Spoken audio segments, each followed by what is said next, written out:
চট্টগ্রাম বন্দরে আমদানি নিষিদ্ধ পণ্যের চালান বাড়ছে প্রতিনিয়ত। শুল্ক ফাঁকি দিয়ে আনা চালান প্রতিরোধে ফৌজদারি মামলার পাশাপাশি এবার কঠোর হচ্ছে কাস্টমস কর্তৃপক্ষ। এছাড়া সিগারেট ও কসমেটিক্স আমদানিকারকদের বিরুদ্ধেও মামলার সিদ্ধান্ত নিয়েছে কর্তৃপক্ষ। চট্টগ্রাম থেকে সাইফুল ইসলাম শিল্পীর প্রতিবেদন।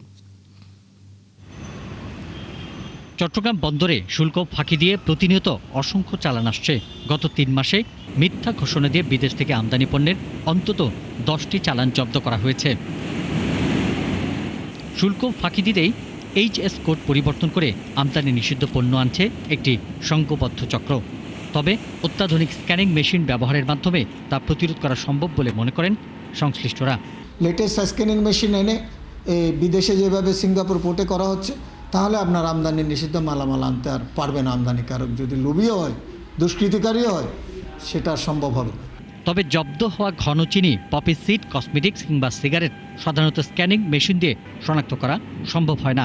এক্ষেত্রে শারীরিক পরীক্ষা নিশ্চিত করা প্রয়োজন হলেও নেই জনবল।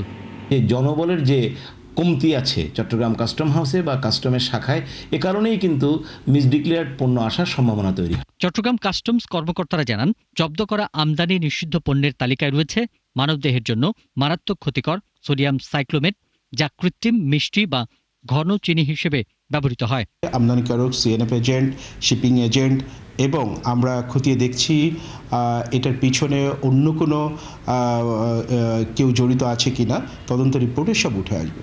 কাস্টমসের মতে, আগে এ ধরনের চালান জব্দের ঘটনায় শুধুমাত্র লাইসেন্স বাতিল করা হলেও এখন ফৌজদারি মামলা করছে কাস্টমস কর্তৃপক্ষ।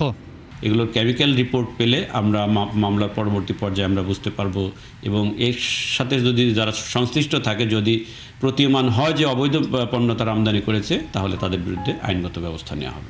চট্টগ্রাম বন্দর দিয়ে প্রতি বছর প্রায় 9 কোটি টনের আমদানি পণ্য আসে। এর মাধ্যমে বছরে 75 থেকে 80 হাজার কোটি টাকা রাজস্ব পায় সরকার। পিন্টু হাজং, ৭১।